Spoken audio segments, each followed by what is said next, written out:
Hello everyone. Today I am going to discuss the concept of isomerism in the complex compound or in the coordination compounds. तो जो concept isomerism का वो already तुम 12th class में पढ़ चुके हो और 11th स्टैंडर्ड में भी इसकी बात होती है आइसोमेरिज्म के कॉन्सेप्ट्स की, राइट। तो जो आइसोमेरिज्म का कॉन्सेप्ट है वो तुम बेसिकली ऑलरेडी पढ़ चुके हो, लेकिन वो तुमने सिंपल कंपाउंड्स में पढ़ा था। आज अपन आइसोमेरिज्म की बात करेंगे in the complex compound, right.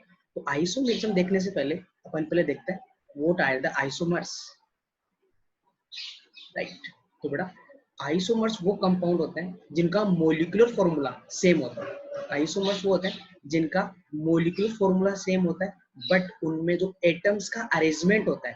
Isomerism वो कंपाउंड्स हैं जिनका मोलिकुलर फॉर्मूला सेम होगा, बट उनके अंदर जो एटम्स का अरेंजमेंट है वो डिफरेंट होगा। और इन कंपाउंड्स में एटम्स का डिफरेंट अरेंजमेंट होने की वजह से इन कंपाउंड्स में एटम्स का डिफरेंट अरेंजमेंट होने की वजह से इनकी वन और मोर फिजिकल और केमिकल प्रॉपर्टीज क्या हो जाती हैं, डिफरेंट डिफरेंट। तो बेटा isomers are the compound which have same molecular formula but different arrangement of atoms. So due to different arrangement of atoms they are differ in one or more physical or chemical property, right। और इस phenomena को क्या बोलते हैं बेटा, isomerism. What is the meaning of molecular formula and what, ठीक है। तो हमारे पास जो मोलिक्यूल का फॉर्मूला है वो सेम होगा, बट उसमें एटम्स का जो अरेंजमेंट है वो डिफरेंट होगा। अपन तो जो आइसोमेरिज्म का जो कॉन्सेप्ट है वो कॉम्प्लेक्स कंपाउंड में डिस्कस कर रहे हैं। तो अपन एक कॉम्प्लेक्स मोलिक्यूल का एग्जांपल लेके उससे समझते हैं इसको। फॉर एग्जांपल CO NH3 का 5 Cl SO, right. It is a molecular formula of A compound, complex compound, right. इससे अपन कितने टाइप के कॉम्प्लेक्स बना सकते हैं जिसमें एटम्स का अरेंजमेंट डिफरेंट हो। For example one possible example is NH3 Cl SO4 और CO NH3 का 5 SO4। ये सुन, इन दोनों एग्जांपल्स के जो तुमने एग्जांपल लिखे हैं यहाँ पे, इन दोनों का मोलिकुलर फॉर्मूला क्या है बेटा, सेम, बट तुम इसमें देख सकते हो जो एटम्स का अरेंजमेंट है वो डिफरेंट है, राइट। इस एग्जांपल में तुम्हारे पास chlorine as a ligand behave कर रहा है और यहाँ पे सल्फेट आयन जो है वो एज ए लिगेंड बिहेव कर रहा है, राइट। अगर मैं इनका आयनाइजेशन करूंगा तो मेरे को डिफरेंट आयंस प्रोड्यूस होंगे, राइट। ये जो कंपाउंड्स हैं इनका मोलिकुलर फॉर्मूला क्या है बेटा, एग्जैक्टली सेम, बट इनमें जो एटम्स का अरेंजमेंट है वो different. It means these are the iso. इन दोनों में क्या रिलेशनशिप हो गया बेटा, ये दोनों आपस में आइसोमर्स है। ये सुनो, तो व्हाट आर द आइसोमर्स, वो कंपाउंड जिनका मोलिकुलर फॉर्मूला सेम है बट उनमें एटम्स का अरेंजमेंट क्या होगा बेटा, डिफरेंट डिफरेंट। उनको अपन बोलते हैं आइसोमेरिज्म। और एटम्स का अरेंजमेंट डिफरेंट होने की वजह से उनकी एक या दो फिजिकल और केमिकल प्रॉपर्टीज क्या आएगी बेटा, अलग अलग। इसी फेनोमेन को बोलते हैं बेटा आइसोमेरिज्म, राइट। अगर अपन कॉम्प्लेक्स कंपाउंड्स के अंदर टाइप ऑफ आइसोमेरिज्म की बात करें तो आइसोमेरिज्म यहाँ पे दो टाइप की होने वाली है बेटा। कौन कौन सी, structural isomerism and stereo isomerism, right. तो देखो बेटा, तुमने आइसोमर्स को कैसे डिफाइन किया है, आइसोमर्स वो होते हैं जिनका मोलिकुलर फॉर्मूला सेम हो और उनका तुम्हारे पास जो एटम्स का अरेंजमेंट है बस वो डिफरेंट है। और तुम्हारे पास जो स्ट्रक्चरल आइसोमेरिज्म है इसके अंदर मोलिकुलर फॉर्मूला सेम रहने वाला है, तो डिफरेंस किस चीज का आएगा, जो कंपाउंड्स है उसमें डिफरेंस आएगा बेटा distribution of ligands. The difference इसमें आएगा, स्ट्रक्चरल आइसोमर्स है उनमें तुम्हारे पास जो लिगेंड का डिस्ट्रीब्यूशन है इन द कोऑर्डिनेशन स्फीयर और इन द आउटर स्फीयर वो दोनों में अलग अलग होगा, राइट। फॉर एग्जांपल ये मैंने थोड़ी देर पहले एग्जांपल लिया CO NH3 Cl and SO4 CO NH3 का 5 SO4, राइट। तो इन दोनों एग्जांपल्स में अपन देख सकते हैं कि इनका मोलिकुलर फॉर्मूला एग्जैक्टली सेम है, बट यहाँ पे जो लिगेंड का डिस्ट्रीब्यूशन है वो डिफरेंट डिफरेंट है, राइट। यहाँ पे chlorine as a ligand behave कर रहा है, यहाँ पे SO4 -2 as a ligand behave कर रहा है। ये सुन, तो लिगेंड का डिस्ट्रीब्यूशन चेंज हुआ है, ठीक है। तो तुम्हारे पास स्ट्रक्चरल आइसोमेरिज्म अपन कब बोलेंगे, जब मोलिकुलर फॉर्मूला सेम हो बट स्ट्रक्चरल फॉर्मूला क्या हो बेटा, डिफरेंट। तो स्ट्रक्चरल फॉर्मूला ड्रॉ कर रहे हो तुम, वो तुम्हारे पास क्या आएगा बेटा, डिफरेंट। या फिर मैं बोलूं जब तुम्हारे पास कोऑर्डिनेशन और आउटर स्फीयर के बीच में अगर लिगेंड का डिस्ट्रीब्यूशन अलग है या फिर तुम्हारे पास लिगेंड का जो लिंकेज टाइप है बेटा, टाइप ऑफ लिंकेज में डिफरेंस है, तो उसको अपन बोलेंगे बेटा स्ट्रक्चरल आइसोमेरिज्म। तुम बोलोगे सर कि what is the meaning of type of linkage? तो type of linkage for example बेटा NO2 है, एक तो NO2 माइनस है, इसके अंदर नाइट्रोजन भी डोनर एटम होता है, तो इसके अंदर ऑक्सीजन भी डोनर एटम होता है, राइट। तो नाइट्रोजन से भी लिंक हो सकता है और ऑक्सीजन भी लिंक हो सकता है, राइट। तो जब अपना टाइप ऑफ लिंकेज चेंज करेगा ना, तो उसमें भी कौन सा एग्जांपल आएगा बेटा? Structural isomerism. थोड़ा स्ट्रक्चरल आइसोमेरिज्म कब होगा तुम्हारे पास? जब तुम्हारे पास कोऑर्डिनेशन और आउटर स्फीयर में लिगेंड का डिस्ट्रीब्यूशन चेंज हो, राइट। और क्या बेटा? डिस्ट्रीब्यूशन चेंज हो, प्लस बेटा तुम्हारे पास ये क्या भी हो सकता है, तुम्हारे पास लिंक जो लिगेंड्स है उनका टाइप ऑफ लिंकेज भी चेंज हो सकता है। ये सुन, तब उस केस में अपने पास स्ट्रक्चरल आइसोमेरिज्म होने वाला है। स्टीरियो आइसोमेरिज्म क्या होगा? जब तुम्हारे पास मोलिकुलर फॉर्मूला भी सेम है तो उसका स्ट्रक्चरल फॉर्मूला भी सेम है, मतलब सेम स्ट्रक्चर आएगा, तो फिर बेटा डिफरेंस किस चीज का होगा बेटा? डिफरेंस होगा बेटा तुम्हारे पास लिगेंड्स के अरेंजमेंट का। तुम्हारे पास same molecular formula, same structural formula, but जो लिगेंड्स है उनका एक दूसरे के रिलेटिव में जो पोजीशन है ना बेटा, वो डिफरेंट डिफरेंट है, डिफरेंट टाइप ऑफ अरेंजमेंट होगा। ये सुन, तो तुम्हारे पास आइसोमर्स में क्या होता है? जिनका सेम मोलिकुलर फॉर्मूला हो but different arrangement of atoms, right. What are the structural isomerism? Structural isomerism में तुम्हारे पास मोलिकुलर फॉर्मूला सेम होगा बट जो स्ट्रक्चरल फॉर्मूला है वो डिफरेंट आएगा। क्यों डिफरेंट आएगा? किसका डिफरेंस देगा बेटा? Due to the distribution of ligand, right. उसमें लिगेंड का जब डिस्ट्रीब्यूशन चेंज होगा तब अपन बोल देंगे स्ट्रक्चरल आइसोमेरिज्म है, या फिर मैं बोल दूं जब स्ट्रक्चरल फॉर्मूला डिफरेंट आएगा तब अपन बोल देंगे स्ट्रक्चरल आइसोमेरिज्म है। और स्ट्रक्चरल आइसोमेरिज्म तब भी होगा बेटा जब टाइप ऑफ लिंकेज चेंज होगा, राइट। जब लिगेंड अपना डोनर एटम चेंज करेगा तो उस केस में भी जो आइसोमर बनेगा उसको अपन स्ट्रक्चरल आइसोमर करेंगे। स्टीरियो आइसोमेरिज्म क्या होगा? जब तुम्हारे पास मोलिकुलर फॉर्मूला भी सेम है, स्ट्रक्चरल फॉर्मूला भी सेम है, डिफरेंस सिर्फ किसका आएगा बेटा? लिगेंड्स की पोजीशन का। लिगेंड एक दूसरे के रिलेटिव में डिफरेंट पोजीशन पे आएंगे, तब अपन बोलेंगे बेटा स्टीरियो आइसोमेरिज्म। तो स्टीरियो आइसोमेरिज्म जो दो टाइप का होता है, ज्योमेट्रिकल, ऑप्टिकल, तो एक एक करके जितने भी टाइप्स है उनको अपन इस लेसन में डिटेल में पढ़ने वाले हैं, राइट। तो सबसे पहले अपन बात करेंगे बेटा स्ट्रक्चरल आइसोमेरिज्म, राइट। तो अपन नोट से इसको देख सकते हैं। What is the definition of structural isomerism? It arises due to the difference in the type of chemical linkage and the distribution of ligands within and outside of the coordination sphere। Structural isomerism कब होगा?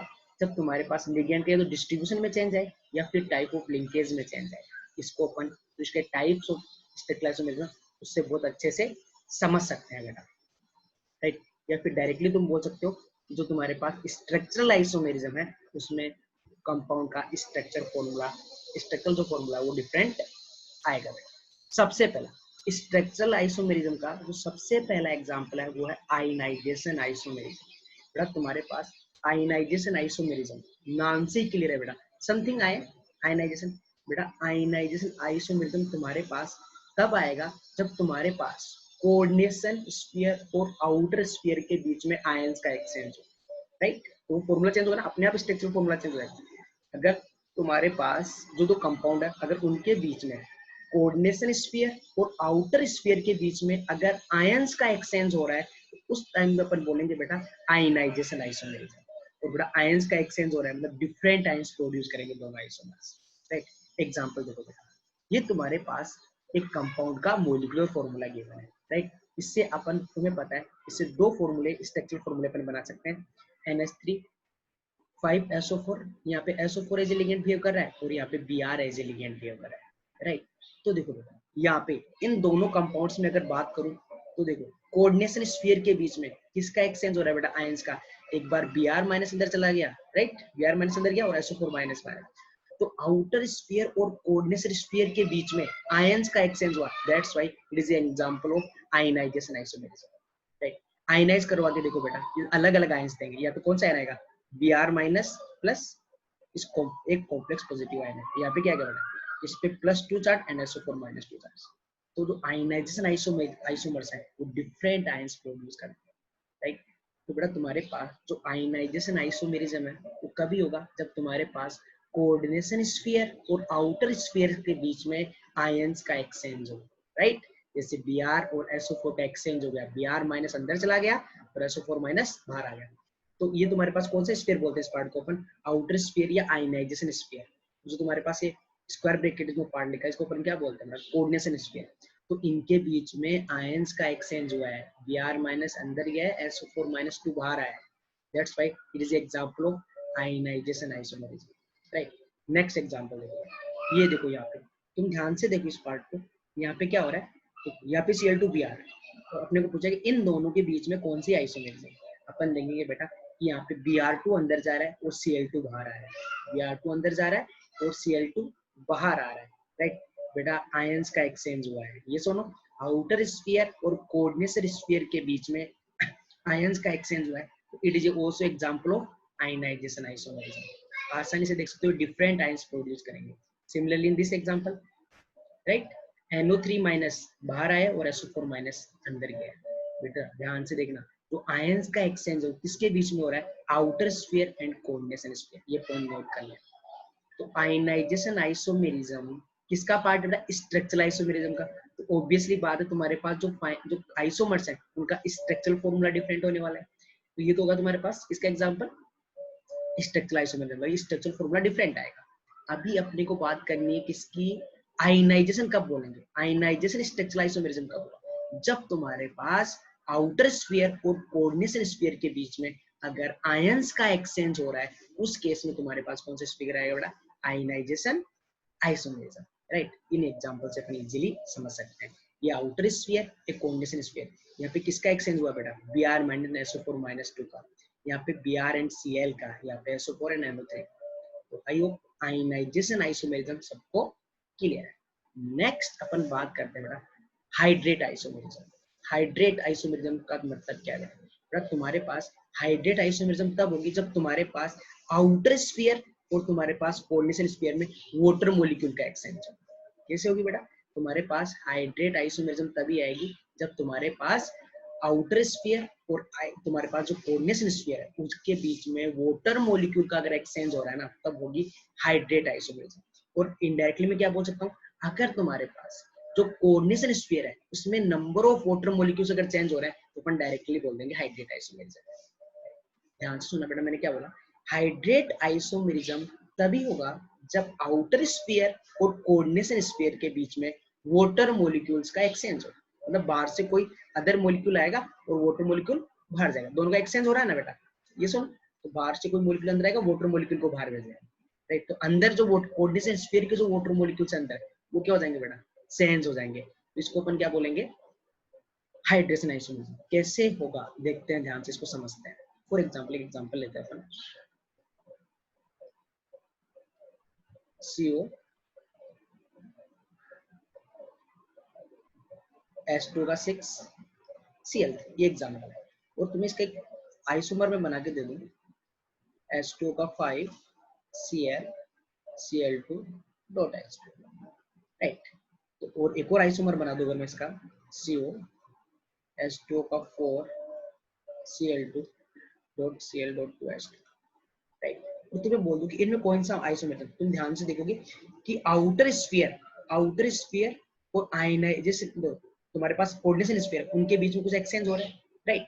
तो क्या ions का exchange हो रहा है, नहीं बेटा, Cl माइनस अंदर है लेकिन बाहर क्या जा रहा है, न्यूट्रल, वाटर मॉलिक्यूल न्यूट्रल होता है, तो राइट। तो आयंस का एक्सचेंज तो नहीं हो रहा। तुम ध्यान से देखो कि कोऑर्डिनेशन स्फीयर के अंदर रेगुलरली क्या चेंज हो रहा है बेटा, number of water molecule change हो रहे हैं, या फिर अपन बोल देंगे तुम्हारे पास आउटर स्फीयर और कोऑर्डिनेशन स्फीयर के बीच में वाटर मॉलिक्यूल का एक्सचेंज हो रहा है, Cl अंदर गया है, वाटर मॉलिक्यूल बाहर आया, तो ये डायरेक्टली अपन बोल देंगे कि कोऑर्डिनेशन स्फीयर में water, number of water molecule change हो रहे हैं, it means hydration isomerism.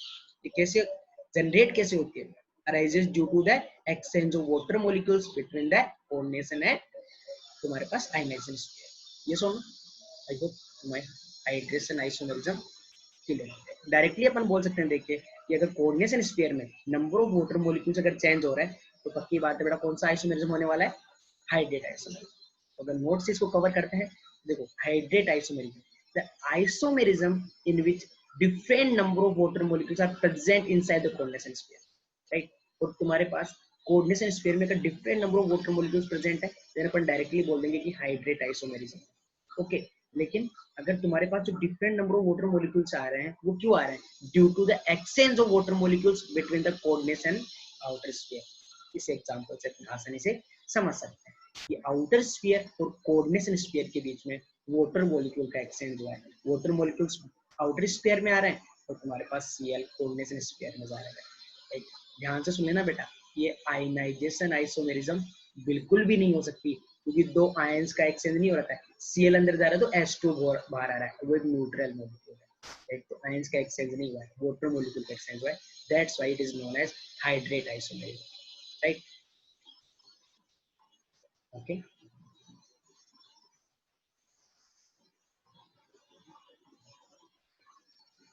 Number third, linkage isomerism.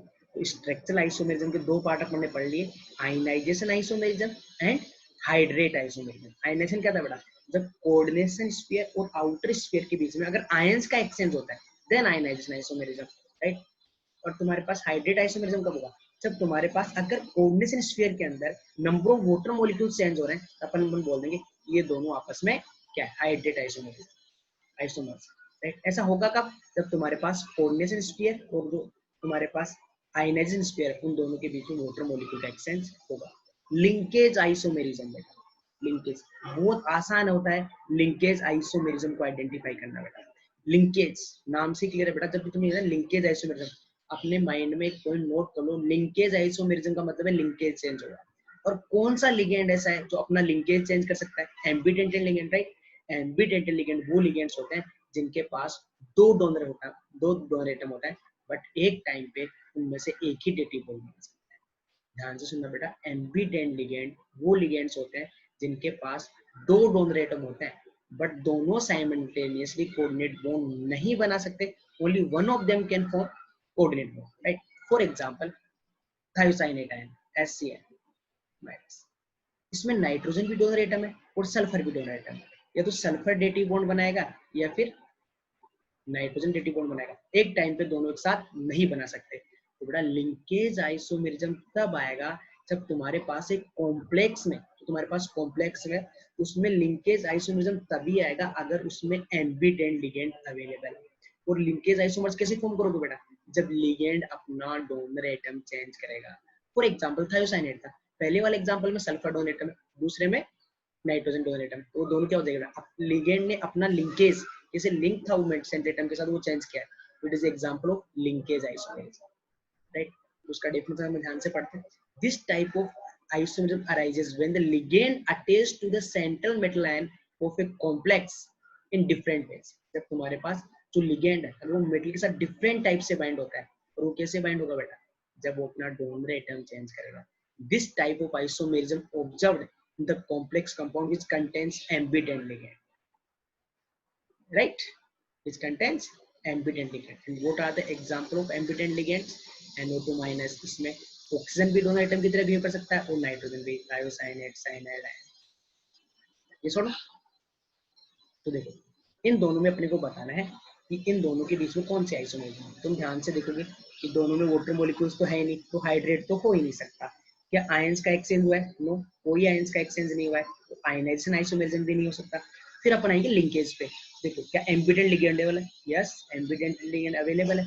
क्या इसने अपना डोनर एटम चेंज किया? यस, यहाँ पे नाइट्रोजन डोनर एटम था, यहाँ पे ऑक्सीजन डोनर एटम है। बेटा लिगेंड ने जब लिगेंड अपना डोनर एटम चेंज करता है, अपना टाइप ऑफ लिंकेज चेंज करता है, देन कौन सा आइसोमेरिज्म होता है? Linkage isomerism, according to the definition, right? इस एग्जांपल में बात करते हैं। तो देखो कोऑर्डिनेशन स्फीयर और आउटर स्फीयर में कोई एक्सचेंज नहीं हुआ है। वाटर हाइड्रेट तो देखेंगे नहीं कि वाटर मॉलिक्यूल नहीं है, कोई आयंस का एक्सचेंज नहीं हुआ है। फिर देखेंगे बेटा, अच्छा एम्बिडेंट लिगेंड अवेलेबल है, तो एम्बिडेंट लिगेंड अवेलेबल है तो क्या हो रहा है बेटा? एक क्या कर रहा है? अपना डोनर एटम चेंज कर रहा है। यहाँ पे सल्फर डोनर एटम था, यहाँ पे नाइट्रोजन डोनर एटम है, तो वो कौन सा आइसोमेरिज्म है? Linkage isomerism. तो लिंकेज आइसोमेरिज्म को आइडेंटिफाई करना सबसे सिंपल है। लिंकेज आइसोमेरिज्म तभी आएगा या तो कब आएगा? जब वहाँ पे एम्बिडेंट लिगेंड होना चाहिए, तो एम्बिडेंट लिगेंड अवेलेबल है और अपना डोनर एटम चेंज कर रहा है, राइट? तो अपन कौन सा आइसोमेरिज्म बोलेंगे? Linkage isomerism. ये सुनो, आई होप सबको क्लियर है।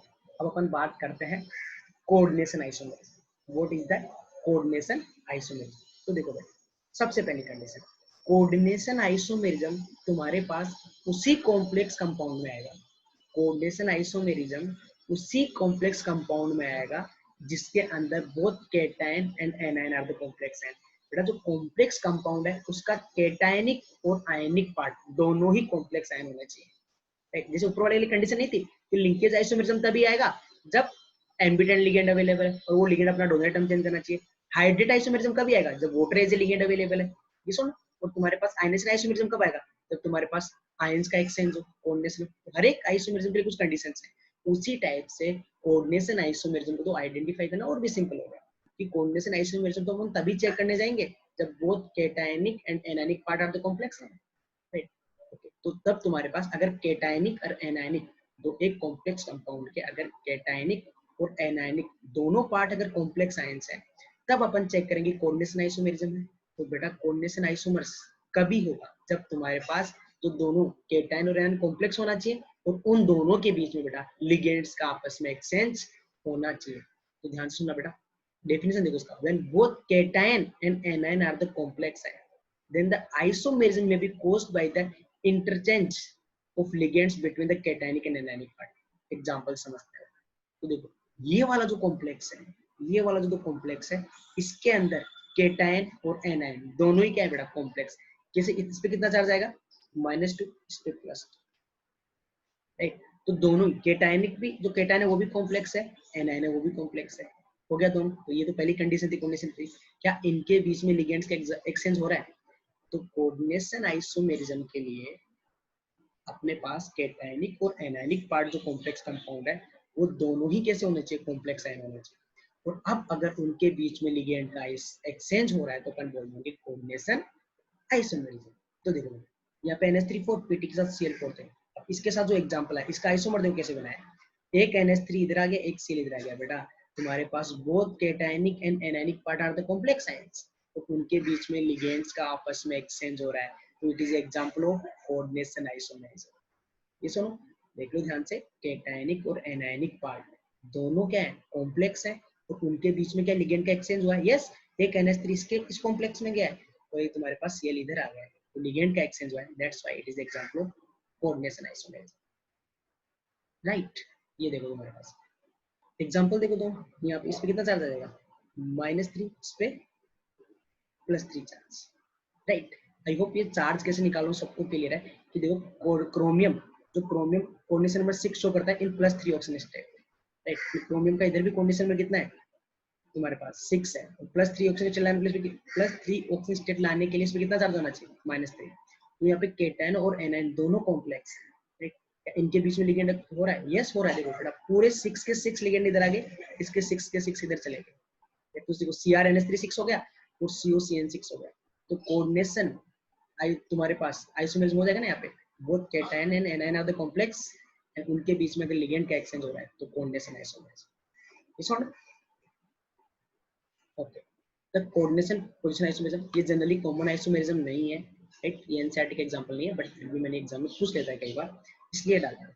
यहाँ पे देखो तुम्हारे जो कोऑर्डिनेशन पोजीशन आइसोमेरिज्म है वो तभी आएगी जब तुम्हारे पास जो कॉम्प्लेक्स कंपाउंड है वो मल्टीन्यूक्लियाई है, पॉलीन्यूक्लियाई मतलब जहाँ पे ब्रिज लिगेंड अवेलेबल होगा। जहाँ भी कॉम्प्लेक्स कंपाउंड में अगर एक से ज्यादा सेंट्रल मेटल एटम होता है तो उनको अपन अटैच करने के लिए, लिंक करने के लिए क्या यूज करते हैं बेटा, ब्रिज लिगेंड्स, राइट। तो बड़ा ये कॉम्प्लेक्स तुम्हारे पास जो कोऑर्डिनेशन पोजीशन आइसोमेरिज्म है वो तभी आएगी जब तुम्हारे पास पॉलीन्यूक्लियर कॉम्प्लेक्स अवेलेबल है, तो किससे लिंक होते हैं बेटा, ब्रिज लिगेंड से। और कोऑर्डिनेशन पोजीशन आइसोमेरिज्म का एग्जांपल कभी दोगे, जो मेटल एटम तुम्हारे पास ब्रिज लिगेंड से अटैच है ना बेटा, अगर उनके बीच में लिगेंड्स का एक्सचेंज हो रहा है ना तो उसको बोलते हैं कोऑर्डिनेशन पोजीशन आइसोमेरिज्म। तो बेटा यहाँ पे NH3 था, यहाँ पे NH3 Cl2 था, एक Cl इधर आ गया एक NH3 इधर चला गया, राइट। उस केस में बोलेंगे अपन कोऑर्डिनेशन पोजीशन आइसोमेरिज्म। जनरली से एग्जांपल नहीं पूछता है, ये थोड़ा अनकॉमन एग्जांपल है। होगा कब पता होना चाहिए ना अपने को, जब तुम्हारे पास पॉलीन्यूक्लियाई कॉम्प्लेक्स मतलब इसमें एक से ज्यादा सेंट्रल मेटल एटम अवेलेबल होंगे। तो अपने को पता है अगर एक कॉम्प्लेक्स में 2 मेटल है तो वो किसके थ्रू अटैच रहते हैं बेटा, थ्रू द ब्रिज लिगेंड। तो तुम्हारे पास जो दोनों सेंट्रल मेटल एटम है अगर उनके बीच में लिगेंड एक्सचेंज हो रहा है ना बेटा, तब उसका एग्जांपल हो जाएगा कोऑर्डिनेशन पोजीशन आइसोमेरिज्म, राइट। तो बेटा अपन ने अभी जो कवर किया है वो था अपने पास स्ट्रक्चर आइसोमेरिज्म, राइट। तो अगर अपन इसको डिस्कस करें तो क्या होता है स्ट्रक्चरल आइसोमेरिज्म, एक बार फिर से मैं रिवाइज कर रहा हूँ। तो देखो आइसोमेरिज्म क्या था, आइसोमेरिज्म था कि तुम्हारे पास आइसोमर्स क्या होते हैं, वो कंपाउंड्स जिनका मोलिकुलर फॉर्मूला सेम बट उनके अंदर जो एटम्स है, जो कंपाउंड उनका molecular formula exactly same, but जो एटम्स है उस मॉलिक्यूल में उनका अरेंजमेंट अलग अलग है, उनको बोलते हैं अपन आइसोमर्स, राइट। और उन एटम्स का मॉलिक्यूलर फॉर्मूला सेम होने के बावजूद अगर एटम्स का जो डिफरेंट अरेंजमेंट है उनकी वजह से उनकी प्रॉपर्टीज भी क्या हो जाती है बेटा, डिफरेंट, इस फिनोमेना को बोलते हैं आइसोमेरिज्म।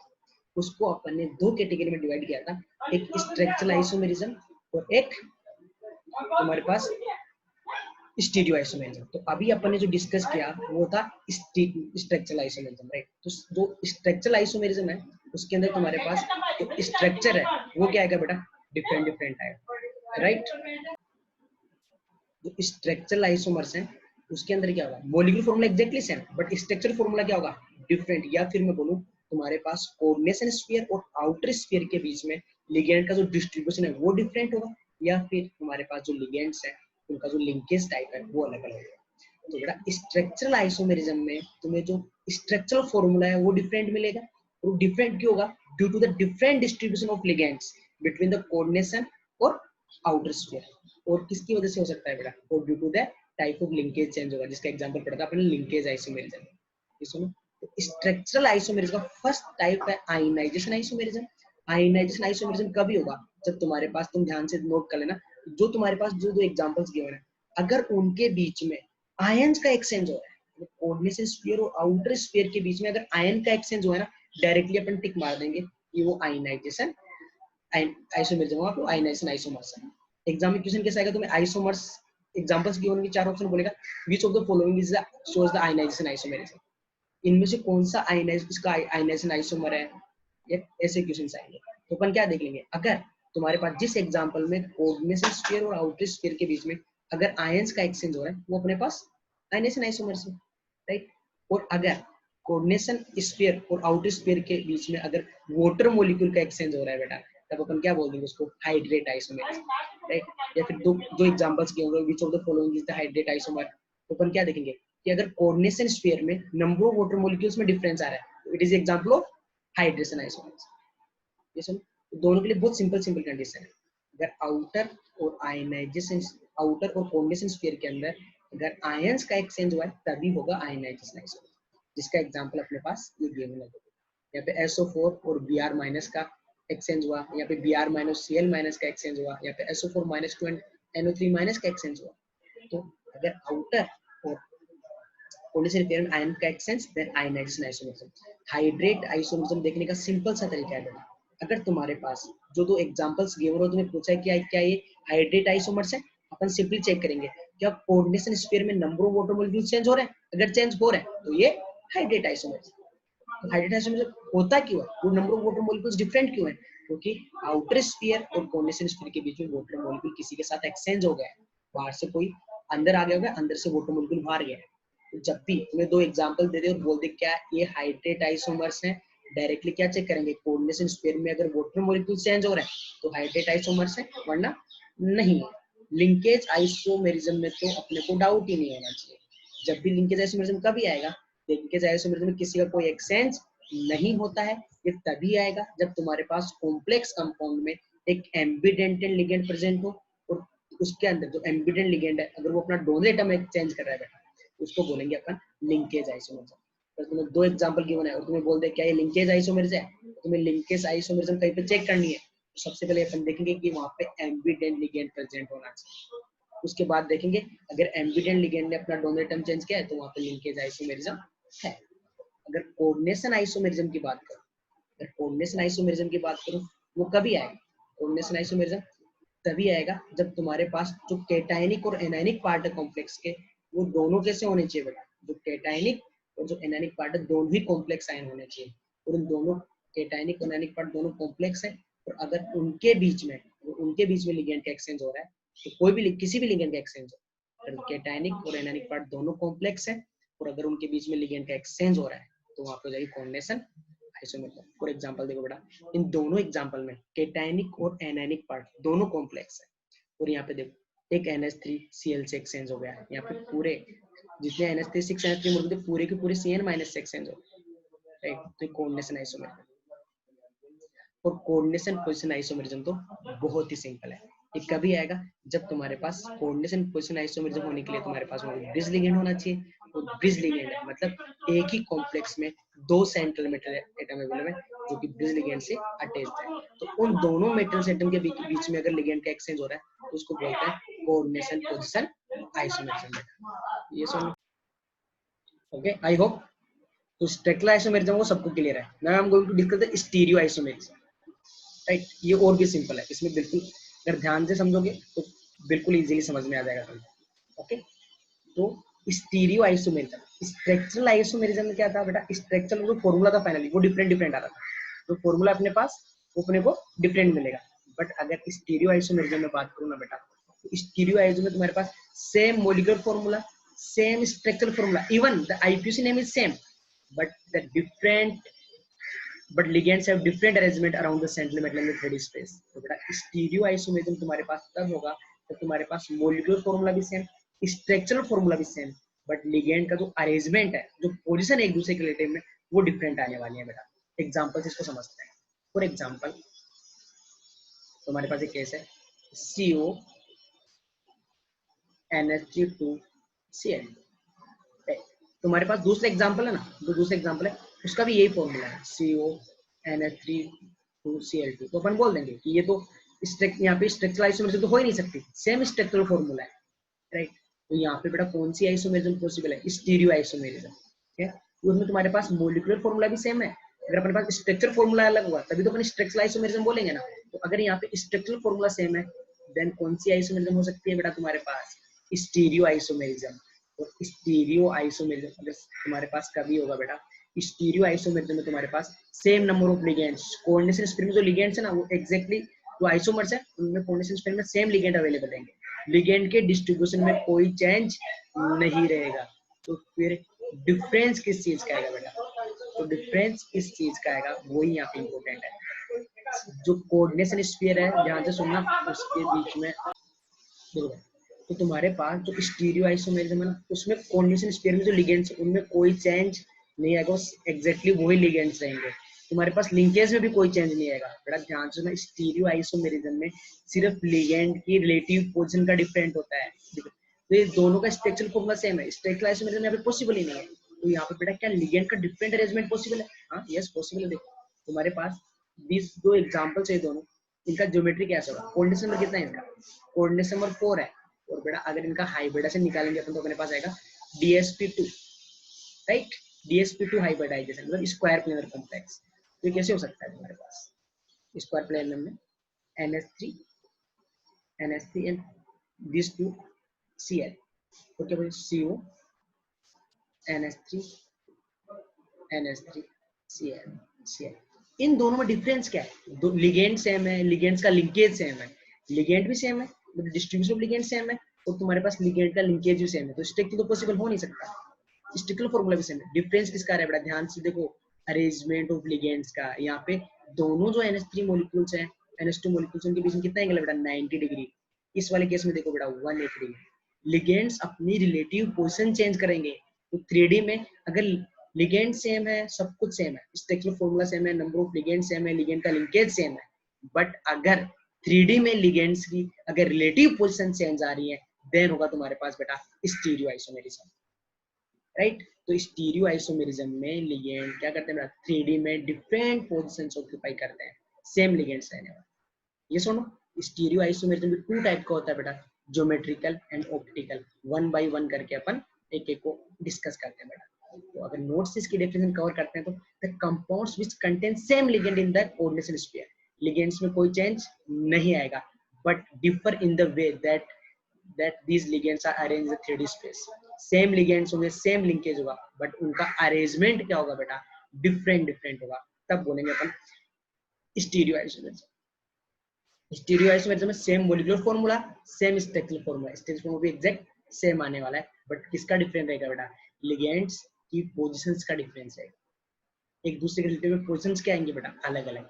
स्टीरियो आइसोमेरिज्म 2 टाइप की होती है, ज्योमेट्रिकल एंड ऑप्टिकल आइसोमेरिज्म। सबसे पहले अपन डिस्कस करेंगे बेटा तुम्हारे पास ज्योमेट्रिकल आइसोमेरिज्म। और बेटा ज्योमेट्रिकल आइसोमेरिज्म कभी आएगा तुम्हारे पास, when ligand occupy different relative position in the space. अगर लिगेंड एक दूसरे के रिलेटिव में अगर डिफरेंट डिफरेंट पोजीशंस पे आ रहे हैं तो उनको अपन बोलेंगे बेटा ज्योमेट्रिकल आइसोमेर्स। ध्यान रखना बेटा, ज्योमेट्रिकल आइसोमेरिज्म तभी आएगा तुम्हारे पास लिगेंड सेम, लिगेंड का arrangement same, sorry ligand same, ligand का लिंकेज सेम, बस लिगेंड की पोजीशंस क्या आनी चाहिए एक दूसरे के रिलेटिव में different different, number of ligands, कोई लिगेंड का एक्सचेंज नहीं, कोई लिंकेज में चेंज नहीं, सेम लिगेंड्स रहेंगे कॉम्बिनेशन पेयर में, राइट। तो फिर डिफरेंस किस चीज का आएगा बेटा, एक दूसरे के रेस्पेक्ट में जो पोजीशन है ना उनका, एक दूसरे के रेस्पेक्ट में अपनी रिलेटिव पोजीशन चेंज करेंगे तब फॉर्म होंगे बेटा ज्योमेट्रिकल आइसोमेर्स, राइट। लेकिन एक पॉइंट लिखा है बेटा, this type of isomerism arises in the heteroleptic complex compound, heteroleptic का मतलब बेटा जिसमें different type of ligand available है, राइट। अगर सेम टाइप के लिगेंड पॉसिबल है तो वहां, अगर सेम टाइप एक ही टाइप के लिगेंड अवेलेबल है तो वहां पे ज्योमेट्रिकल आइसोमेरिज्म पॉसिबल ही नहीं है, क्योंकि बेटा एक दूसरे में रिलेटिव, एक दूसरे के रिस्पेक्ट में उनकी जो पोजीशंस है वो कैसे चेंज हो रही है। तो बेटा मेरा एक पहला जो पॉइंट है वो मैं ये बोल रहा हूँ कि जो ज्योमेट्रिकल आइसोमेरिज्म होने के लिए जो लिगेंड्स है ना, एक कॉम्प्लेक्स में जो लिगेंड है वो सारे एक ही टाइप के नहीं होने चाहिए। फॉर एग्जांपल मैं बोल दूं तुम्हारे पास CO NH3 का 6+3, राइट। तो इसका एक ही एग्जांपल पॉसिबल, कैसा अरेंजमेंट आएगा इसका, NH3 NH3 NH3 ये ऑक्टाहेड्रल ज्योमेट्री आएगा कोऑर्डिनेट नंबर 6 का, राइट। इन क्या इसको तुम कैसे भी रोटेट कर दो, इनको NH3 को कहीं भी घुमा दो, इनकी एक दूसरे के रिलेटिव में पोजीशन चेंज आ सकती है क्या, नहीं। तो बेटा अगर तुम्हारे पास सेम टाइप के लिगेंड है, एक ही टाइप के लिगेंड अवेलेबल है तो वहां तो ज्योमेट्रिकल आइसोमेरिज्म हो ही नहीं सकता, क्योंकि ज्योमेट्रिकल आइसोमेरिज्म कब आता है, जब लिगेंड एक दूसरे के रिलेटिव में अपनी पोजीशंस चेंज करते हैं, मैं फिर बोलूं एक दूसरे के रिलेटिव में डिफरेंट पोजीशंस ऑक्यूपाई करते हैं, तब तुम्हारे पास आता है बेटा ज्योमेट्रिकल आइसोमर्स, राइट। ओके, तो समझ में आया तुम्हारे पास कैसे, अगर सेम लिगेंड होंगे ना बेटा तो एक किधर इसको कितना भी रोटेट कर दो लिगेंड क्या रहेंगे, वही अरेंजमेंट आएगा तुम्हारे पास, डिफरेंट अरेंजमेंट पॉसिबल ही नहीं है, राइट। तो उस केस में ज्योमेट्रिकल आइसोमेरिज्म पॉसिबल नहीं होगा जब अगर तुम्हारे पास सेम टाइप के लिगेंड अवेलेबल है। तो हेटेरोलेप्टिक का मतलब होता है different type of ligand available है। और कौन कौन से केस हैं जहाँ पे ज्योमेट्रिकल आइसोमेरिज्म पॉसिबल ही नहीं है, तो ध्यान सुनना बेटा, sp hybridization, sp2 hybridization and sp3 hybridization, इन हाइब्रिडाइजेशन के केस में ज्योमेट्रिकल आइसोमेरिज्म पॉसिबल हो ही नहीं सकता। इन एग्जांपल्स के केस में कभी ज्योमेट्रिकल आइसोमेरिज्म नहीं हो सकता। तुम बोलोगे सर ऐसा क्यों, तो बेटा sp हाइब्रिडाइजेशन का मतलब क्या होता है, लीनियर ज्योमेट्री, तो ये मेटल इस पे दो लिगेंड लिखे हुए हैं बेटा L1 and L2, right, L1 and L2, ये सब L1 एंड L2। और क्या अरेंजमेंट पॉसिबल है, अभी इनके बीच में कितना एंगल है 180 डिग्री, घुमा दो इनको, डिफरेंट अरेंजमेंट, अपन क्या बोलते हैं बस लिगेंड का अरेंजमेंट डिफरेंट होने वाला है, तो L1 को इधर लेके आ जाओ, L2 को इधर ले आओ, अभी भी बॉन्ड एंगल कितना है 180 डिग्री, मतलब रिलेटिव पोजीशन में कोई चेंज नहीं आ रहा है बेटा। जो sp हाइब्रिडाइजेशन का मतलब होता है लीनियर ज्योमेट्री, इन दोनों लिगेंड्स को एक इधर से इधर कर लो तुम, दोनों के बीच का एंगल हमेशा 180 डिग्री रहने वाला है, इनका कोई पोजीशन एक्सचेंज कोई करवा ही नहीं सकते। देखो बेटा इन दोनों लिगेंड के बीच में भी कितना एंगल है 180 डिग्री, क्या कभी इनकी रिलेटिव पोजीशन चेंज करवाई जा सकती है, नेवर। इसको इधर ले आओ तब भी इनके बीच का बॉन्ड एंगल कितना रहेगा 180 डिग्री, तो लिगेंड की रिलेटिव पोजीशन में कोई चेंज नहीं आ रहा है, that's why geometrical isomerism not possible in the sp hybridization. अब अपन बात करते हैं बेटा sp2, राइट, sp2 की बात करें तो L1 L2 L3, sp2 में तीन मोनोडेंटल लिगेंड है और तीनों के बीच का एंगल कितना होगा बेटा 120 डिग्री।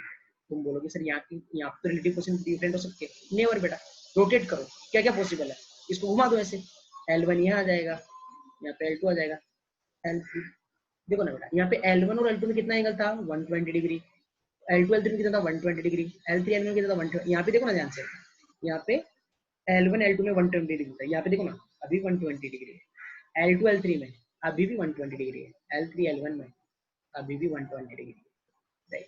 तो रिलेटिव एक दूसरे के रिलेटिव में पोजीशन में कोई चेंज नहीं आ रहा है, या इनके बीच का एंगल रोटेट करने से चेंज हो जाएगा, या इनका डिफरेंट अरेंजमेंट अपन ने बना के देखिए, पहले यहाँ पे L2 था यहाँ पे L1 लेके आ गए, फिर भी बेटा इनके जो रिलेटिव एंगल्स है, रिलेटिव पोजीशंस है, उनमें कोई चेंज नहीं आ रहा है, राइट। सिमिलरली बेटा sp3 मतलब टेट्राहाइड्रल, sp3 मतलब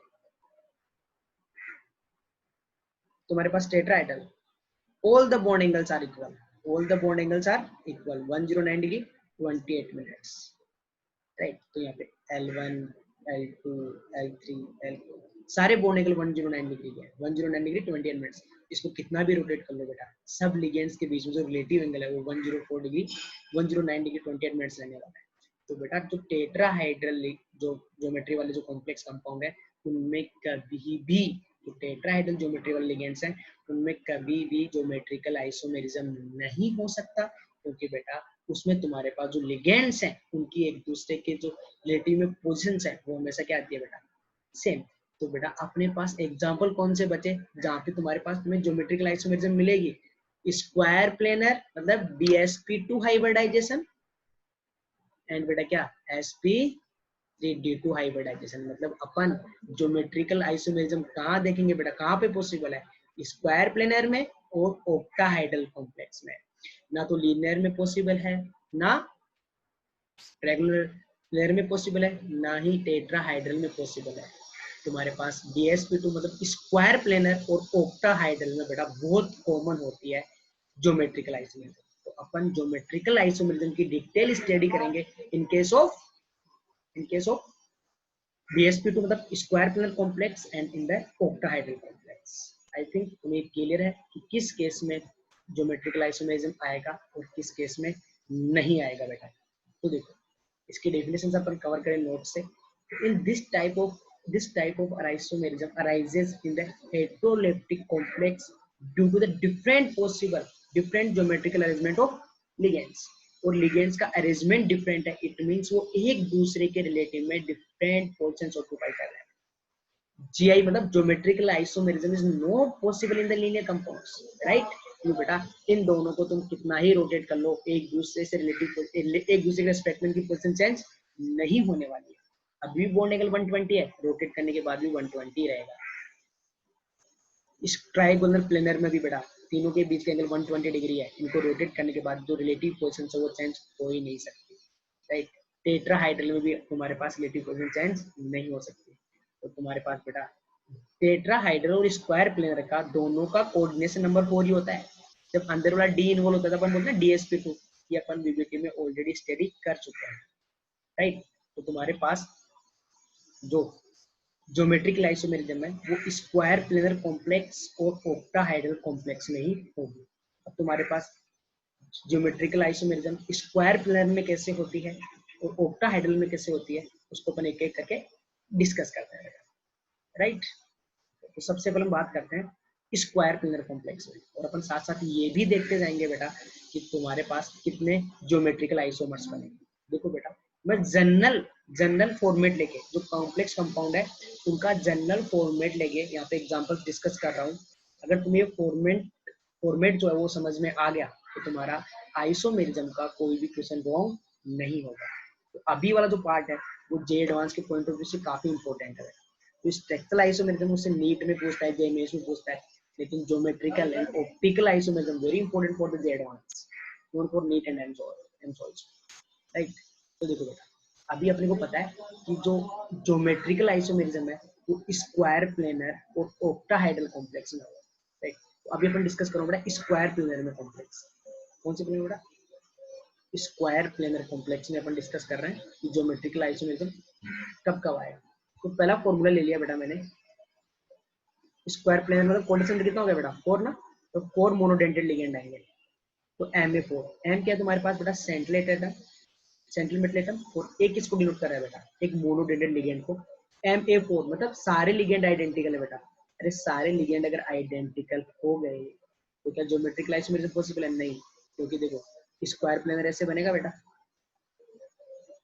ए ए ए स्क्वायर प्लेनर जैसा ज्योमेट्री आएगा तुम्हारे पास बेटा। क्या इन लिगेंड को रोटेट करने से इनकी रिलेटिव पोजीशन चेंज होगी? नहीं ना। तो इसमें अगर तुम्हारे पास स्क्वायर प्लेनर है और अगर चारों लिगेंड सेम है तो ज्योमेट्रिकल आइसोमेरिज्म पॉसिबल ही नहीं है, ओके। दूसरा केस लेते हैं Ma3B मतलब तुम्हारे पास 4 लिगेंड है, स्क्वायर प्लेनर कॉम्प्लेक्स है, 3 लिगेंड सेम है, एक अलग है। तो क्या उस केस में ज्योमेट्रिकल आइसोमेरिज्म होगी? अगर होगी तो कितने आइसोमर्स बनेंगे चेक करना है अपने को, राइट। तो बनाओ ना, ओके। ये तुम्हारे पास स्क्वायर प्लेनर ज्योमेट्री, ये ए ए ए और एक लिगेंड है बेटा B, राइट। ओके, तो क्या यहाँ पे अपन की रिलेटिव पोजीशन चेंज करवा सकते हैं क्या? अभी देखो बेटा, इन ए के बीच, दो ए के बीच में 90, ये 90 डिग्री, ये 90 डिग्री, जो बी है वो क्या है बेटा, दो ए से 90 डिग्री के एंगल पे और एक से इस ए वाले ए से 180 डिग्री पे एंगल। रोटेट करके देखते हैं ना क्या अलग आता है, सेम ही आता है। तो रोटेट कर दो इसको थोड़ा, ये बी को इधर लेके आ गया मैं, तो बी आ गया इधर, ए ए ए। देखो बेटा ध्यान से देखो, कोई चेंज नहीं है, रिलेटिव पोजीशंस एक दूसरे के रिस्पेक्ट में कोई चेंज नहीं है। देखो बेटा तीन ए थे, तीनों ए आइडेंटिकल है, right? तीनों में कोई डिफरेंस नहीं है। यहाँ पे बी एक ए के साथ 180 डिग्री पे था, ध्यान से देखो, ये अभी भी एक ए के साथ 180 डिग्री पे, दो ए के साथ 90 पे था, 90 90, अभी भी दो ए के साथ 90 पे, कोई चेंज नहीं आया। तो बेटा अगर तीन लिगेंड सेम है और एक अलग है तब भी ज्योमेट्रिकल आइसोमेरिज्म नहीं हो सकता, राइट? अगर ऐसा हो तो बेटा M A2B2, राइट, दो लिगेंड सेम है और दो अलग लिगेंड सेम है, राइट, दो टाइप के लिगेंड, दो दो, राइट। एग्जांपल लेते हैं इसका,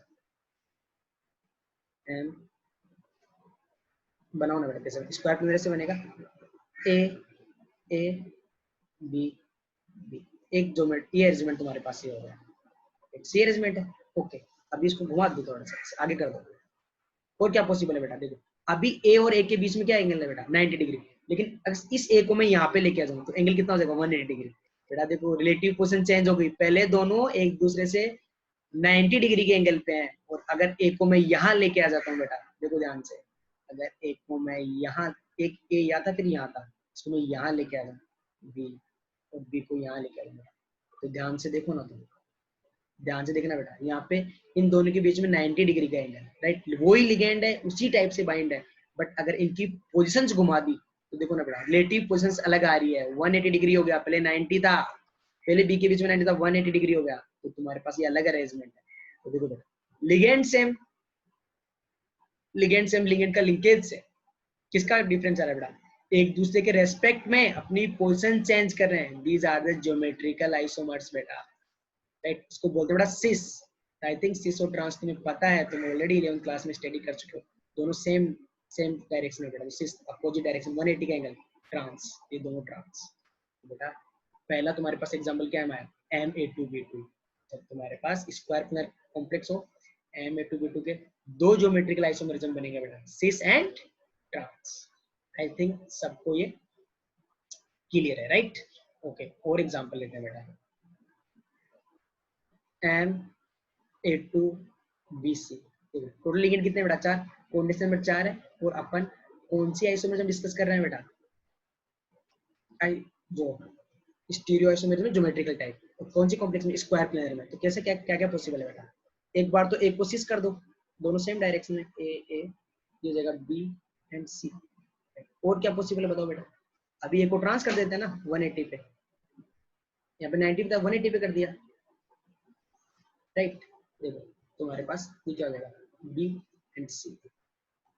ओके, क्या और कोई पॉसिबल है, देखो बेटा ए पहले सिस था, ए अभी ट्रांस है, रिलेटिव पोजीशन चेंज हो गई, पहले सी और बी 90 पे थे, 180 पे हो गए, और तुम कुछ भी कर लो बेटा, कोई भी अलग अलग पॉसिबल ही नहीं है, तुम बी को यहाँ लेके आ जाओगे, देखो अगर अगले वाले तो बोलो ना सिर्फ बी को यहाँ ले जाओ, बी ए आ जाएगा, सी ये यहाँ पे क्या जाएगा तुम्हारे पास ए, तो देखो बेटा अभी भी ए 180 पे और सी भी 180 पे, देखो ये भी वही तो बात होगी, सेम बात है, तो अभी कोई फर्क नहीं आएगा। तो बेटा ये तो तुम्हारे पास हो जाएगा सिस वाला, और ये तुम्हारे पास ट्रांस वाला, दो ही ज्योमेट्रिकल आइसोमेरिज्म पॉसिबल है, आइसोमर्स पॉसिबल है। ध्यान से सुनना एक बात, तुम्हारे पास जो स्क्वायर प्लेनर कॉम्प्लेक्स है ना, एक जनरल पॉइंट बता रहा हूँ तुम्हें, ऐसा बनेगा,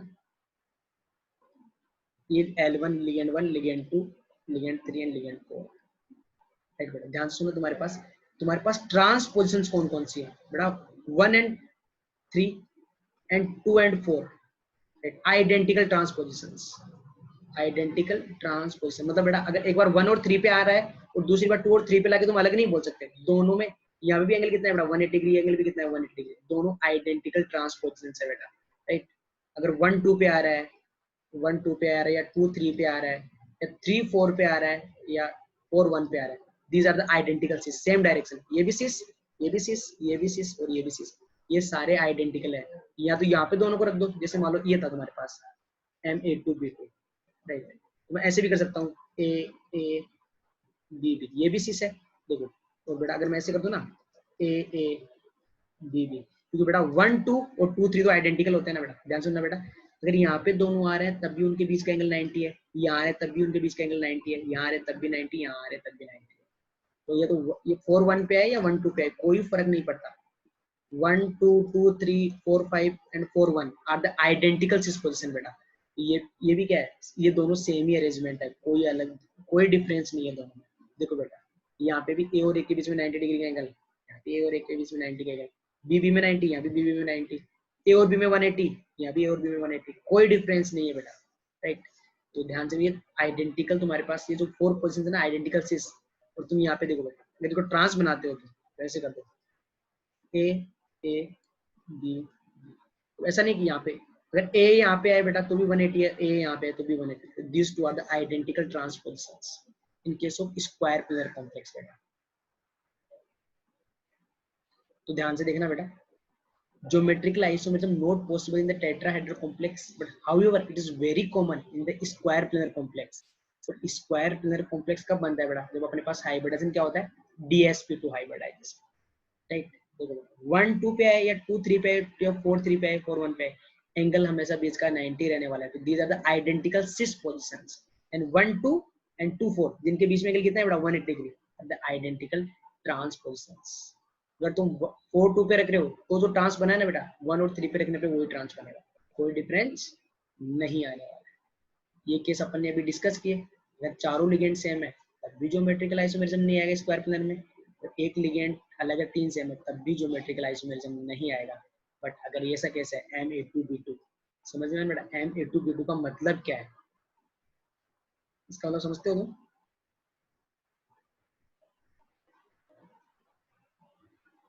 M A2B2 मतलब दो लिगेंड अलग टाइप के, दो लिगेंड अलग टाइप के। तो देखो दो केस पॉसिबल ना, इनके बीच का एंगल पहले 90 था अभी 180 हो गया, तो ये दो ही अरेंजमेंट पॉसिबल है। तो एक तो सिस बन जाएगा और एक तुम्हारे पास ट्रांसफॉर्म हो जाएगा, दो आइसोमर बनेंगे इस केस में, दो ज्योमेट्रिकल आइसोमर।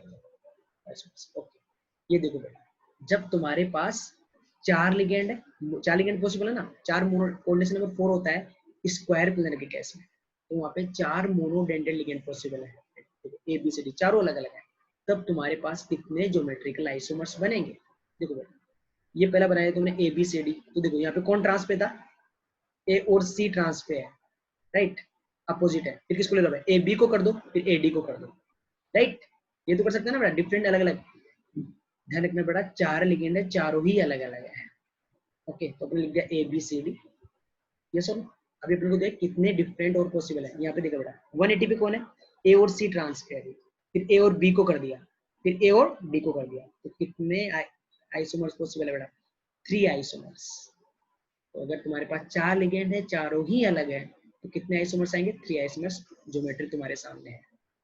तो अलग अलग अलग है, अलग चारों लिगेंड सेम है, वही लिगेंड है वही लिंकेज है, लेकिन यहाँ पे ए और सी के बीच में 180 का एंगल था, राइट, ओके। और बी और ए में 90 का था। अब देखो बेटा बी और ए में 180 का हो गया, रिलेटिव पोजीशन चेंज हुई है, तो कौन सा एग्जांपल हो गया, ज्योमेट्रिकल आइसोमेरिज्म हो गया, ये सुनो। तो this three are the geometrical isomer of this type of complex compound, okay बेटा। ये एग्जांपल देखो बेटा तुम्हारे पास, cis trans type of isomers also arises when the bidental ligand are present in the complex। अगर bidental ligand present हो ना तब भी तुम्हारे पास cis trans geometrical isomers form हो सकते हैं इन case of square planar. Example है तुम्हारे पास PTGLY2 glycinate ion. What is the glycinate ligand, CS2 यहाँ पे NH2 यहाँ पे COO माइनस, होता है ना। तो तुम्हारे पास जब बाइडेंटल लिगेंड अवेलेबल है तब भी तुम्हारे पास बेटा क्या हो सकता है, ज्योमेट्रिकल आइसोमेरिज्म। ज्योमेट्रिकल आइसोमेरिज्म कैसे आता है बेटा, जब तुम्हारे पास डिफरेंट टाइप से तुम्हारे पास क्या हो बेटा अरेंजमेंट। तो देखो एग्जांपल क्या था, PTGLY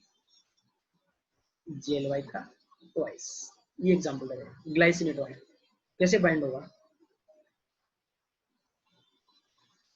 CS2 ये होगा तुम्हारे पास NH2 COO माइनस, स्क्वायर बनेगा बेटा ऐसे, एक इधर से हो जाएगा CS2 NH2 COO माइनस, ऐसे। ये ज्योमेट्री होगी तुम्हारे पास। और क्या पॉसिबल है बेटा, देखो इसको बोलेंगे दोनों नाइट्रोजन दोनों एक साइड में, दोनों ऑक्सीजन दोनों एक साइड में, ये होगा सिस तुम्हारे पास। अगर मैं ऐसा कर दूं तो बेटा PtCH2 NH2 का dative bond COO minus dative bond CH2 COO minus dative bond NH2।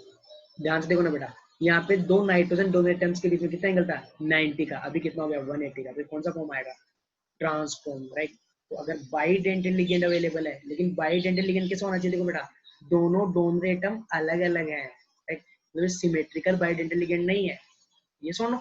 जैसे फॉर एग्जांपल बेटा यहाँ पे वो होता, क्या होता, इथाइलिन डाइमीन होता। तो इथाइलिन डाइमीन कैसे होता है बताओ, CO होता, फिर NH2 NH2 NH2 ऐसे देते हैं, राइट। यहाँ पे CH2 इथाइलिन डाइमीन। अब देखो ना बेटा, तुम इसको घुमा भी दोगे ना कोई फर्क नहीं पड़ेगा, इधर भी NH2 NH2 है, इधर भी NH2 NH2 है। अगर इसको NH2 को ऊपर लेके इसको नीचे लेके तो क्या फर्क पड़ेगा, रिलेटिवली कोई डिफरेंस नहीं आएगा, ये सिमेट्रिकल है, इसको रोटेट करने से कोई फर्क ही नहीं आएगा। ये तो अपने को पहले ही पता है, अगर सारे लिगेंड सेम है तो अपने पास ज्योमेट्रिकल आइसोमेरिज्म नहीं होता है। या फिर तुम बोलोगे दोनों लिगेंड सेम है, अरे बेटा लिगेंड सेम है, राइट। लेकिन देखो ना बेटा, यहाँ पे डोनर एटम तो अलग अलग टाइप के, इसलिए रोटेट करने से रिलेटिव डोनर एटम्स की पोजीशन चेंज हो गई है। That's why here the geometrical isomerism exists. I think सबको ये पार्ट क्लियर है। तो देखो बेटा, सिस ट्रांस आइसोमर्स जो हैं वो इस केस में भी फॉर्म हो सकते हैं, कोई दिक्कत नहीं होगी। देखो इस टाइप से दोनों नाइट्रोजन दोनों एक साइड में, दोनों ऑक्सीजन दोनों एक साइड में। लेकिन अभी देखो पहले 90 का एंगल था स्क्वायर प्लेन में, अभी कितने का होगा बेटा 180 का, राइट। तो तुम्हारे पास सिस फॉर्म और ट्रांस फॉर्म, राइट। और किस टाइप से पॉसिबल हो सकता है बेटा, MA2BC, 4 लिगेंड, ये 2 लिगेंड सेम है और 2 डिफरेंट डिफरेंट लिगेंड्स है। देखो बेटा, ये तुम्हारे पास सिस ट्रांस, इस केस में भी तुम्हारे पास 2 आइसोमर्स बनेंगे, सिस एंड ट्रांस, राइट। ये सुनो, अब देखो तुम्हारे पास जो ज्योमेट्रिकल आइसोमेरिज्म है, अगर मैं स्क्वायर प्लेनर की बात करूं तो सिर्फ किसके केस में बेटा, तुम्हारे पास जिन केस में एग्जिस्ट करती है वो भी डिस्कस कर लिए, जहाँ पे एग्जिस्ट नहीं करेगी वो भी मैंने डिस्कस कर लिए हैं बेटा। 4 लिगेंड सेम है, ज्योमेट्रिकल आइसोमेरिज्म स्क्वायर प्लेनर में हो ही नहीं सकता है। 3 सेम है, एक अलग है, तब भी नहीं हो सकता। चारों अलग है तो ऑब्वियसली होगा ही होगा। कितने आइसोमर्स बनेंगे बेटा 3, क्या एक एक को ट्रांस लेते जाओ, 2 सेम 2 अलग सेम है, A2B2 टाइप, मतलब जैसे ये हो जाएगा NH3 2Cl2, तो वहां पे आसानी से एग्जिस्ट करेगा। कितने आइसोमर बनेंगे बेटा, 2, सिस एंड ट्रांस। 3 आइसोमर बनते हैं स्क्वायर प्लेनर सिर्फ किसके केस में, जब चारों लिगेंड अलग अलग हो, वरना 2 ही बनते हैं, सिस एंड ट्रांस बेटा। ये एग्जांपल्स अपने डिस्कस कर लिए हैं। बाइडेंटल लिगेंड के केस में भी स्क्वायर प्लेनर में जो हमारे पास ज्योमेट्रिकल आइसोमेरिज्म वो पॉसिबल हो सकता है, अगर तुम्हारे पास हेटेरो मतलब तुम्हारे पास ऐसा एसिमेट्रिकल लिगेंड है, मतलब जिनमें दोनों डोनर एटम क्या है बेटा अलग अलग। बाइडेंटल लिगेंड वो लिगेंड होते हैं जिनमें 2 डोनर एटम है और दोनों डोनर एटम सेम है। बाइडेंटल लिगेंड है और दोनों डोनर एटम अगर सेम है, जैसे इथाइलिन डाइमीन में दोनों नाइट्रोजन डोनर होता है, तो वो तुम्हारे पास केस सही नहीं है, वहां पे ज्योमेट्रिकल आइसोमेरिज्म नहीं हो सकता। लेकिन बाइडेंटल लिगेंड है और तो मतलब 2 डोनर एटम और दोनों अलग अलग है, उस केस में तुम क्या बेटा ज्योमेट्रिकल आइसोमेरिज्म डिफाइन कर सकते हो in the form of cis and trans. चलो तो ये एग्जांपल अपने डिस्कस किए। तो बेटा अपन ने भी डिस्कस किया geometrical isomerism in case of square planar complex, कभी आएगा कभी नहीं आएगा, आएगा तब कितने ज्योमेट्रिकल आइसोमर्स फॉर्म होंगे वो भी अपन ने डिस्कस कर लिया है बेटा, राइट। अभी अपन डिस्कस करेंगे geometrical isomerism in case of octahedral complex. क्या डिस्कस करेंगे बेटा, geometrical isomerism in case of octahedral complex बेटा। तो अपन सबसे पहले बात करते हैं कि ऑक्टाहेड्रल का ज्योमेट्री कैसा होता है, जो कि अपन ने बीबीटी में सीखा था बेटा। तो ऑक्टाहेड्रल में अपने पास कितने मोनोडेंटल लिगेंड आएंगे बेटा, 6 लिगेंड्स आएंगे। अगर मैं मोनोडेंटल लिगेंड की बात करूं बेटा, 6 लिगेंड आएंगे, L1 L2 L3 L4, sorry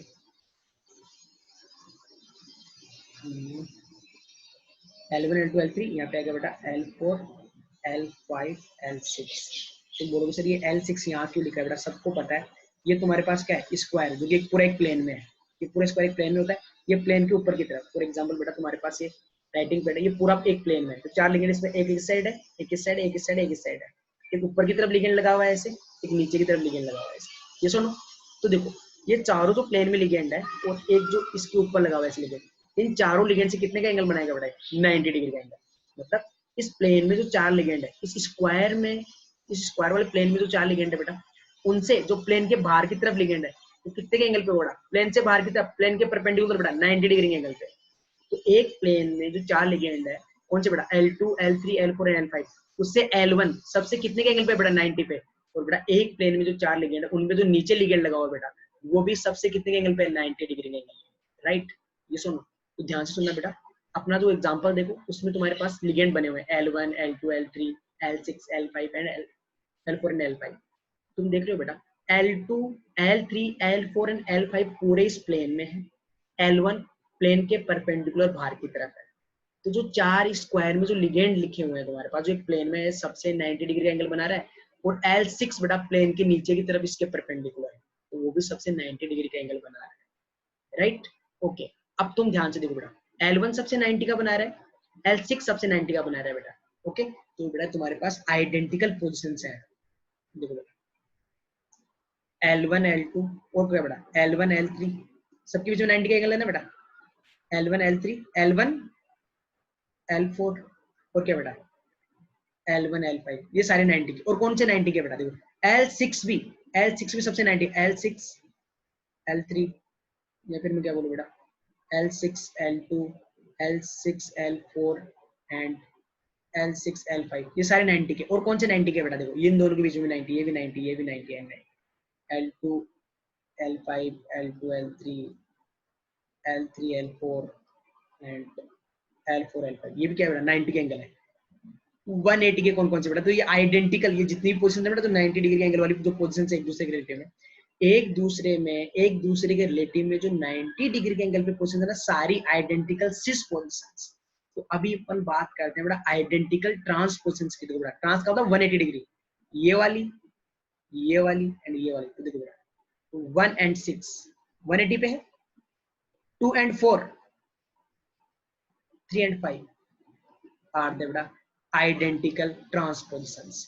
मतलब अगर तुमने एक बार किसी को L1 1 और 6 पे ला दिया ना बेटा, उसको कभी भी 2 और 4 और 3 5 पे अगर आ रहा है तो वो आइडेंटिकल हो जाएगा।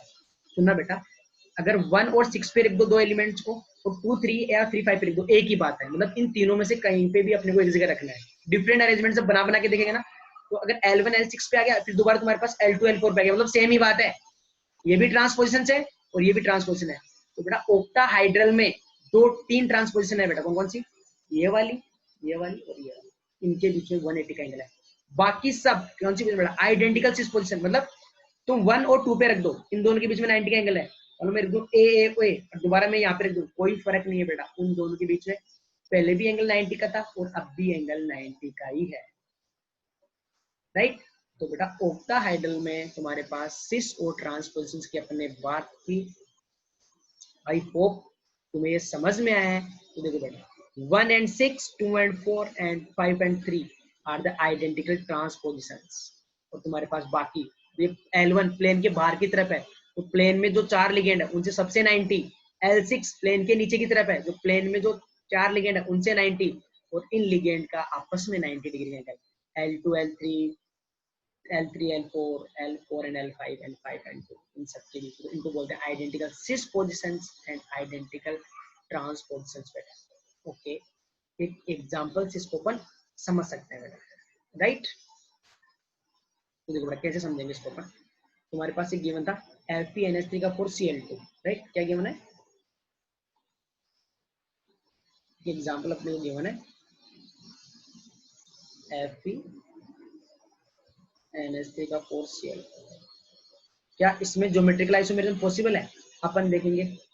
Coordination number 6 octahedral geometry. Yes, octahedral में ज्योमेट्रिकल आइसोमेरिज्म हो सकता है अगर लिगेंड सारे सेम ना हो। सारे लिगेंड सेम नहीं है, 4 तो NH3 है और 2 Cl है, तो यहाँ पे ज्योमेट्रिकल आइसोमेरिज्म पॉसिबल है। तो क्या अपन बना के देखेंगे फिर। तो ये हो गया तुम्हारे पास आयरन। तो देखो ना क्या क्या पॉसिबल है। 4 तो NH3 लगा दो बेटा, लगा दी, चारों एक प्लेन में है, राइट। तो एक प्लेन के बाहर की तरफ Cl। अभी Cl कौन सी पोजीशंस पे बेटा, देखो Cl कौन सी पोजीशंस पे आ रहा है बेटा, 1 and 6 पे 180 पे ट्रांस बना दे। अब सिस बना दो ना बेटा। सिस बनाने के लिए तुम Cl को कितने बेटा 90 पे डाल दो, कहीं भी डाल दो, कोई फर्क नहीं पड़ता। ClCl NH3 NH3 NH3 NH3। अब देखो ना ध्यान से बेटा, ये Cl एक प्लेन में, प्लेन के बाहर की तरफ इससे कितना निकला है 90 डिग्री का एंगल, तो कौन सी पोजीशन में पड़ा है सिस। ये तुम्हारे पास ट्रांस, ये सिस बेटा, इसके अलावा इसका कोई और अरेंजमेंट बनाया ही नहीं जा सकता। तुम्हारे पास सारे केस क्या आएंगे सेम। ओके, तुम बोलो सर इसको रोटेट कर लेते हैं ना, Cl को इधर लेके आना, इधर लेके आ जाओ, तो देखो क्या बन जाएगा तुम्हारे पास Fe। इनके अलावा तुम अलग कुछ बना ही नहीं सकते बेटा। देखो NH3 इधर, इसको घुमा दिया बस क्लॉकवाइज डायरेक्शन में, तो NH3 यहाँ आ जाएगा, ये दोनों Cl कहाँ पे आ जाएंगे बेटा, ये इधर शिफ्ट हो जाएगा ना एक एक, ये NH3 NH3 NH3। ओके बेटा, ClCl में कितना एंगल है 90, यहाँ भी ClCl में 90 एंगल था, राइट। दो NH3 180 पे थे, दो NH3 180 पे है, यहाँ पे 90 का है। एक Cl और NH3 180 पे, एक Cl और NH3 180 पे, एक ये देखो बेटा एग्जैक्टली सेम, कोई फर्क ही नहीं है, मतलब दो ज्योमेट्रिकल आइसोमर बनेंगे, एक सिस और एक ट्रांस। ये सुनो, अपने पहला ही बोला था बेटा कि इसको, अब मैंने तुम्हें यहाँ पे किस पे थे, ये 1 और 2 पे थे, और यहाँ पे क्या कर दिया बेटा तुमने 2 और 3 पे कर दिया, दोनों सेम ही तो होते हैं। अरे दोनों सेम ही तो होते हैं, लिखा है ना यहाँ पे, देखो यार तुमने लिखा है, ये जो आइडेंटिकल पोजीशन है ना वो लिखी है अपन ने, कि जब जिनके बीच में 90 का एंगल है वो सारी आइडेंटिकल है, तो जिनके बीच में 180 का एंगल है उनको अपन ट्रांस बोलते हैं, वो सारी आइडेंटिकल है, चाहे 1 6 पे रख दो, चाहे 2 4 पे रख दो, चाहे 5 3 पे रख दो, वो आइडेंटिकल ट्रांस होने वाली है, तो ये सब आइडेंटिकल सिस होने वाली है, राइट। ये कुछ इंपॉर्टेंट एग्जांपल्स हैं तो अपन डिस्कस करते हैं, राइट। ओके, तो देखो इस केस में तुम्हारे पास ऑक्टाहाइड्रल कॉम्प्लेक्स है, 6 लिगेंड है, ऑब्वियसली ऑक्टाहाइड्रल कॉम्प्लेक्स होने वाला है, राइट। और ये एग्जांपल बहुत इंपॉर्टेंट है बेटा, Ma3B3, मतलब 6 लिगेंड है, 3 एक टाइप के और 3 एक टाइप के। ओके, तो कैसे बना सकते हैं, 6 लिगेंड है, तो दो अरेंजमेंट पॉसिबल है, ये M हो गया तुम्हारे पास, इस पे तुम्हें 6 लिगेंड को अरेंज करना है, जिनमें 3 एक टाइप के हैं, 3 तो बोला A A A B B। Okay, तुम्हारे पास अरेंजमेंट कैसा होगा, ऑक्टाहेड्रल अरेंजमेंट। ये सुनो, एक ऑक्टाहेड्रल बनेगा बेटा, देखो तो ये जो ऑक्टाहेड्रल बनेगा, इसके देखो बेटा तीनों कोने पे क्या आ रहे हैं, एक जो ऑक्टाहेड्रल के 3 कॉर्नर्स हैं उस पे तुम्हारे पास एडजेसेंट कॉर्नर पे कौन आ रहा है बेटा, आइडेंटिकल लिगेंड्स। और जो ऑक्टाहेड्रल बनेगा उसके एडजेसेंट कॉर्नर पे कौन आ रहा है बेटा, एक फेस पे पूरा एक टाइप के लिगेंड, दूसरे फेस पे पूरा एक टाइप के लिगेंड, इसको बोलते हैं बेटा फेसियल। क्या बोलते हैं इसको, फेसियल। एक तो ये लिगेंड पॉसिबल है, ये आ जाए तुम्हारे पास ऑक्टाहेड्रल, और क्या पॉसिबल है बेटा, अब इनकी पोजीशन देखो बेटा 1 2 3, और जब बेटा 3 लिगेंड सेम हो ना, और अपन क्या बना सकते हैं, ये तो सिस फॉर्म भी बोल सकते हैं इसको, ए ए और ये ए। देखो बेटा यहाँ पे ये प्लेन के बाहर की तरफ वाला लिगेंड है, दोनों ऐसे कितने के एंगल पे था बेटा 90 के पे, अभी देखो एक ए पे 180 पे आ गया, मतलब इनकी रिलेटिव पोजीशन क्या हो गई बेटा चेंज। देखो बेटा पहले किसी भी ए वाले लिगेंड से सिर्फ किसके एंगल पे 90 पे था, किसी भी 180 पे नहीं था, घुमा दो इसको, बी यहाँ पे आ जाएंगे, देखो ना बेटा ए के 180 पे हो गया है, ये सुनो मतलब डिफरेंट अरेंजमेंट तो है, लेकिन देखो बेटा क्या एक ये ऑक्टाहेड्रल बनेगा उसके फेस पे सेम लिगेंड आ रहे हैं, नहीं बेटा इस वाले फेस पे एक लिगेंड डिफरेंट आ गया, जिसको बोलते हैं बेटा मेरिडायमर, राइट।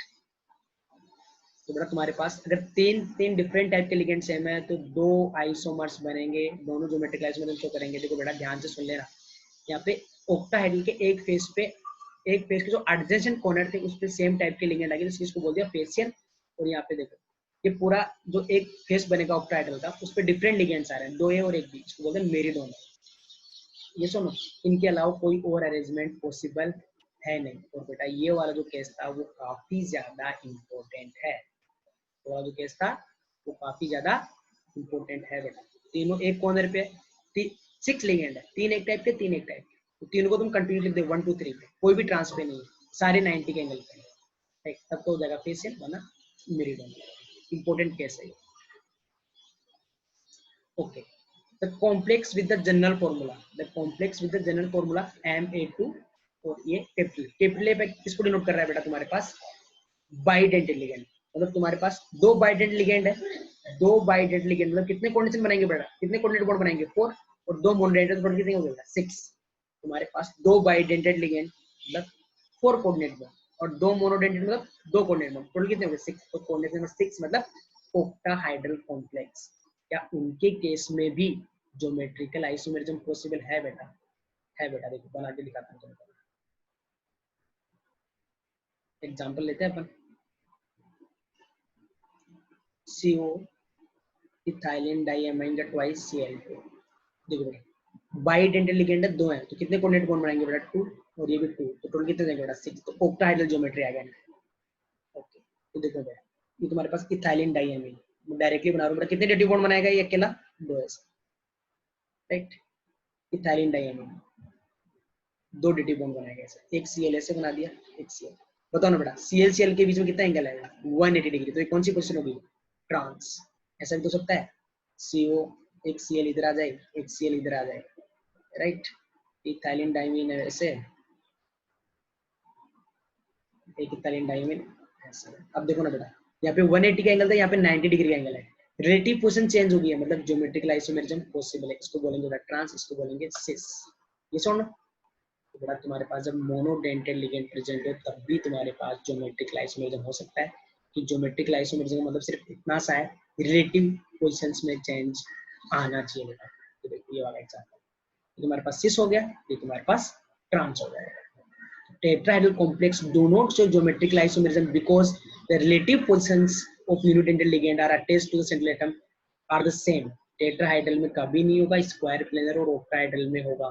स्क्वायर प्लेनर में तो अपन ने जितने केस पॉसिबल थे ना एक एक बना बना के देखा है कि चारों लिगेंड सेम तो एक भी नहीं, 3 लिगेंड सेम और एक अलग है तब भी नहीं, 2 लिगेंड अलग से सेम है Ma2B2 उसमें 2 बनेंगे, एक सिस और ट्रांस। चारों ही लिगेंड अलग है 3 बनेंगे बेटा, एक एक को ट्रांस लेते जाओ। ABCD है, AB को ट्रांस, फिर AC को ट्रांस, AD को, 3 बन जाएंगे। ये सुनो अगर तुम्हारे पास 2 मोनोडेंटेड लिगेंड है तभी तो कंडीशन नंबर 4 आएगा। पर 2 मोनोडेंटेड लिगेंड है और लिगेंड कैसे है बेटा तुम्हारे पास जिनमें सेम डोनर एटम नहीं है, तब भी तुम्हारे पास सिस और ट्रांस 2 ज्योमेट्रिकल आइसोमेरिज्म बनेंगे इन case of square planar complex, right. Square planar में तुम्हारे पास क्या क्या डिस्कस किया बेटा? स्क्वायर प्लेनर ऐसा बनेगा अपने पास, सुनो L1 L2 L3 L4 ये दोनों आइडेंटिकल ट्रांसपोजिशंस हैं और ये आइडेंटिकल, ये दोनों आइडेंटिकल ट्रांस है और ये आइडेंटिकल सिस पोजिशंस है। मतलब ये तो 1 2 पे ले आना बेटा, 1 L1 और L3 पे आ गया तो तुम्हारे पास घूम के अगर L1 और L2 पे आ गया, L2 और L4 पे आ गया बेटा तब भी कोई चेंज नहीं है, दोनों क्या बेटा ट्रांसपोजिशंस है आइडेंटिकल, और बाकी सारी आइडेंटिकल सिस पोजिशंस है। तो ऑक्टाहाइड्रल में अपने डिस्कस किया बेटा तुम्हारे पास ये ट्रांस है, ये ट्रांस है, ये ट्रांस है।